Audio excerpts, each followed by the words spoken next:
நபிகள் நாயகம் ஸல்லல்லாஹு அலைஹி வஸல்லம் அவர்கள் சொல்லுகிறார்கள், சுவர்க்கவாசிகளை சுவர்க்கத்திற்கு அனுப்பி அல்லாஹு தஆலா எல்லா விதமான இன்பங்களையும் அவர்களுக்கு கொடுப்பான். ஃபர்ஸ்ட் இன்பம் என்ன தெரியுமா?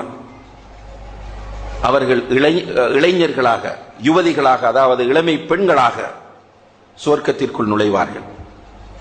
இரண்டாவது இன்பம் என்ன தெரியுமா? அல்லாஹு தஆலா மௌத்தை ஒரு ஆட்டு வடிவில் கொண்டு வந்து அறுத்து விட்டு சுவர்க்கத்தில் மௌத் கிடையாது என்று சொல்லிவிடுவார். மூன்றாவது இன்பம், சுவர்க்கத்தில் நுழைகிற யாருக்குமே நோய்கள் வராது, இயற்கை உபாதைகள் கிடையாது. ஒவ்வொருவருக்கும் உண்பது, குடிப்பது, உடலுறவு கொள்வது போன்றவற்றில் 100 பேருடைய பலத்தை அல்லாஹு தஆலா கொடுக்கிறான்.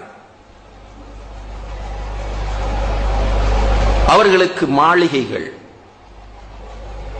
நம்முடைய வீட்டில் ஒரு 100 கிராம் தங்கம் இருந்தா பெரிய பெருமைப்படுறோம். சுவர்க்கத்தில் கிடைக்கிற வீடு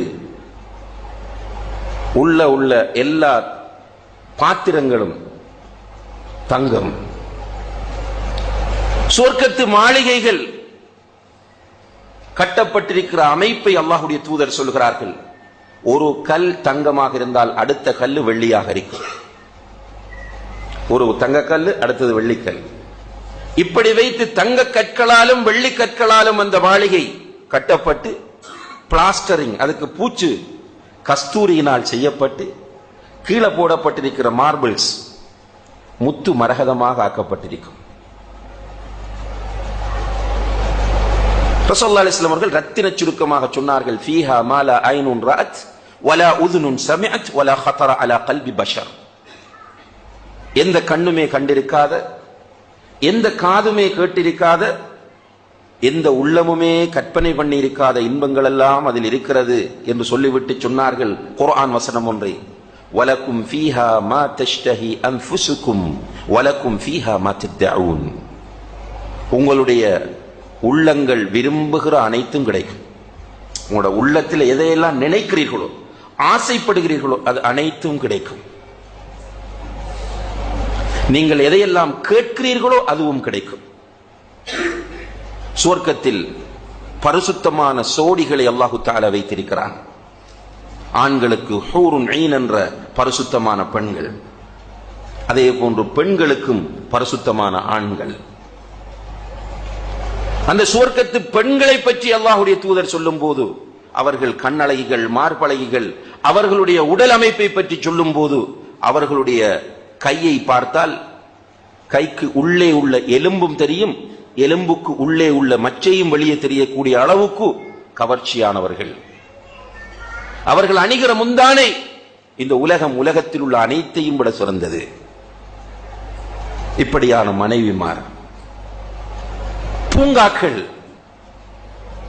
சுவர்க்கத்திலே நிறைய பூங்காக்கள், ஆறுகள், அருவிகள்.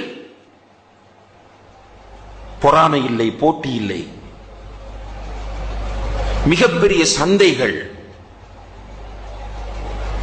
கண் கவரக்கூடிய பச்சிலம் குழந்தைகள், முத்து போன்ற குழந்தைகள், பழங்கள், பறவைகள் எல்லாம் அந்த சுவர்க்கத்திலே கிடைத்து அனுபவித்துக் கொண்டிருக்கும் போது அல்லாஹ் கேட்கிறான், ஹல் துரீதூன ஷைஅன் அஸீதுக்கும், இன்னும் ஏதாவது உங்களுக்கு வேண்டுமா என்று கேட்கிறான். எல்லாம் கொடுத்து விட்டு இன்னும் வேண்டுமா என்று கேட்டால் எதை வேண்டும் என்று சொல்வார்கள்? அவர்கள் திரும்ப ஒரு முறை மீட்டுகிறார்கள், யா அல்லாஹ், மஹ்ஷரிலே சில முகங்கள் கருத்து போயிருந்த நேரத்தில் எங்களுடைய முகங்களை நீ பிரகாசமாக வைக்கவில்லையா? சிராத் என்ற பாலத்தை கடக்க முடியாமல் மக்கள் தடுமாறிய நேரத்தில் அதை கடக்கக்கூடிய பாக்கியத்தை எங்களுக்கு கொடுக்கவில்லையா? இந்த சுவர்க்கத்தில் எல்லாவற்றையுமே நீ கொடுத்திருக்கிறாயே, இதற்கு மேல் அதிகமாக எதை வேண்டும் என்று சொல்வது யா அல்லாஹ் என்று சுவர்க்கவாசிகள் கேட்கும் போது அல்லாஹ் சொல்லுவான், இன்ன லகும் மௌஇதன் யுரீது அன் யுன்ஜிஸகுமு, அல்லாஹ் உங்களுக்கு அளித்த ஒரு வாக்குறுதி இருக்கிறது, அந்த வாக்குறுதியை அல்லாஹ் நிறைவேற்றப் போகிறான் என்று சொன்ன மாத்திரத்தில் அல்லாஹுக்கும் சுவர்க்கவாசிகளுக்கும் இடையில் உள்ள திரை நீக்கப்படும். அந்த நேரத்தில் சுவர்க்கவாசிகள் அல்லாஹ்வை தங்களுடைய வெற்று கண்களால் பார்ப்பார்கள். அல்லாஹு அக்பர். ரசூலுல்லாஹி அலைஹி வஸல்லம் அவர்கள் சொல்கிறார்கள், ஹூருன் ஈன் என்ன, தங்க மாளிகை என்ன. அந்த மாளிகையில் போடப்பட்டிருக்கிற பெட்ரூம் செட்டை பற்றி அல்லாஹு தஆலா குர்ஆனில் சொல்கிறான், ஃபீஹா சுருரும் மர்ஃபூஆ வ ஸராபிய்யு மப்சூஸா. அந்த மாளிகைகள் என்ன, அங்கிருக்கிற சந்தைகள் என்ன, எதுவுமே அவர்களுக்கு இன்பமாக இருக்காது. அல்லாஹுடைய முகத்தை பார்ப்பதுதான் அவர்களுக்கு மிகப்பெரிய மகிழ்ச்சியாக இருக்கும் என்று நபிகள் நாயகம் ஸல்லல்லாஹு அலைஹி வஸல்லம் அவர்கள் சொல்கிறார்கள். இந்த அல்லாஹுடைய முகத்தை பார்க்க முடியுமா, அல்லாஹுவை பார்க்க முடியுமா இல்லையா என்பது கூட நமக்கு தெரியாது.